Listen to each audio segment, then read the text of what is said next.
Okay, in this video, what we're going to do now is we're going to focus on decomposition reactions, and this is the third video so far in a playlist that deals with different classes of chemical reactions. Now, in a decomposition reaction, usually there is only a single reactant that undergoes a reaction where it basically falls apart and is rearranged, usually producing two or more products. And as a first example, we'll look at the decomposition of magnesium carbonate, which is a solid. All right, and again, as we go through these, we'll practice balancing equations where appropriate.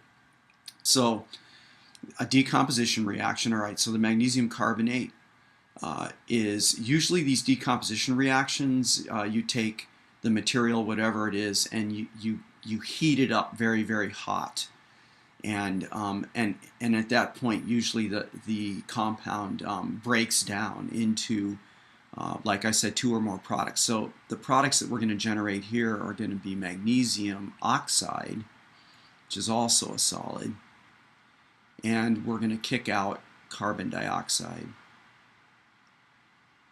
which is a gas.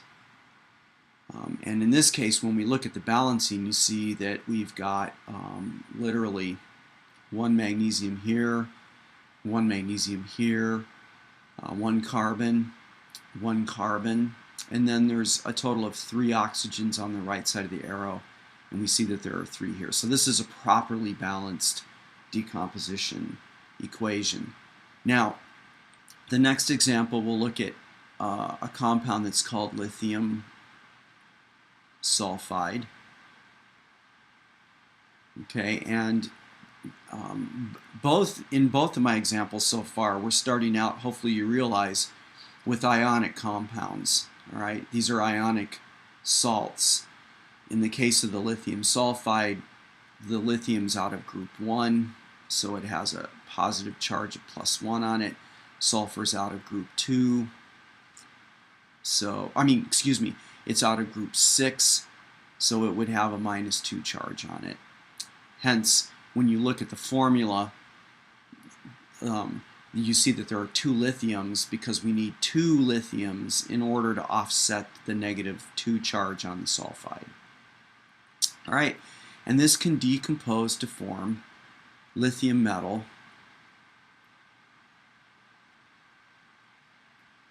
and elemental sulfur, which has a number of forms. In this case, it's S8.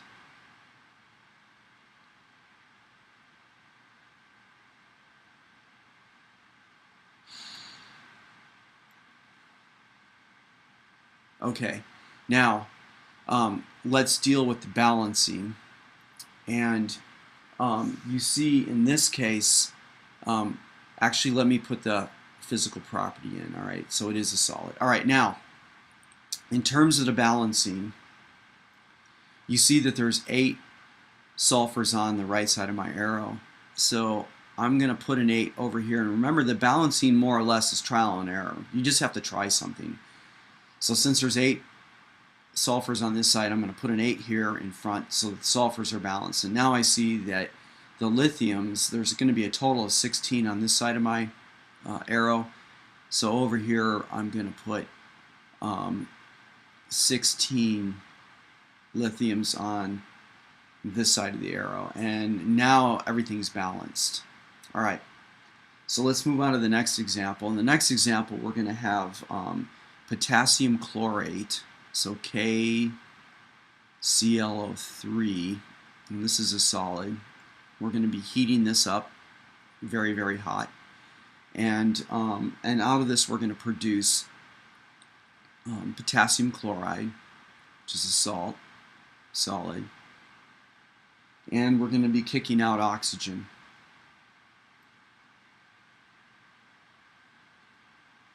Oxygen gas.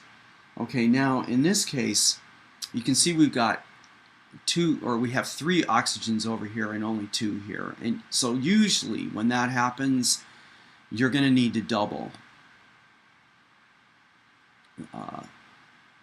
the compound so that we end up with a total of 6. And on this side we're going to put a 3 therefore. And that means we're going to need a 2 here. Okay? Alright, and the last example will be where we decompose ammonium carbonate.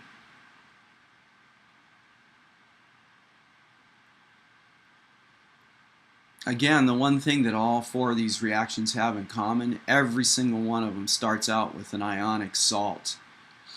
And the salt is being heated, and then it falls apart basically to form new compounds. So we're going to, in this case, we're going to produce ammonia, which is a gas. We're going to produce water, in this case a liquid, and we're also going to be producing a gas, which is CO2. Alright, now in terms of the balancing, okay, if you look at this, we've got 2 ammoniums on this side.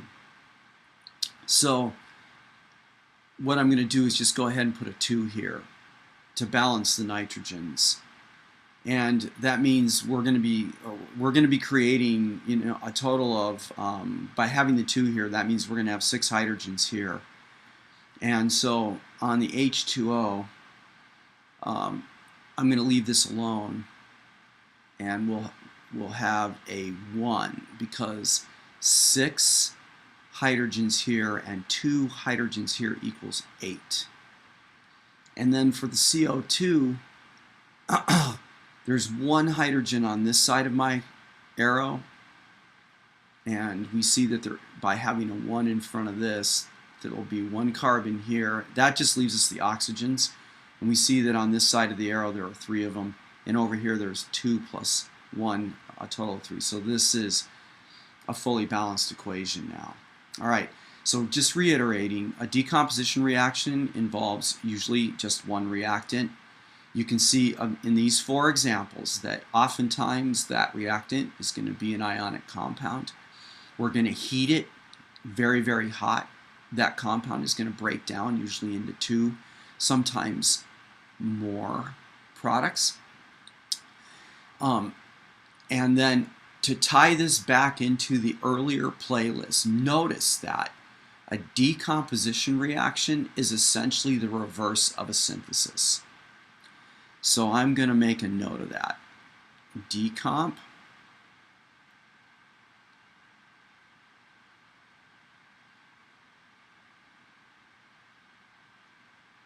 let me just fix that here. So decomp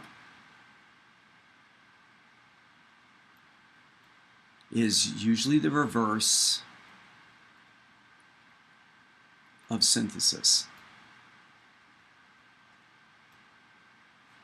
Synthesis being the combination of 2 or, as this example shows here, 2 or more reactants to produce a single product.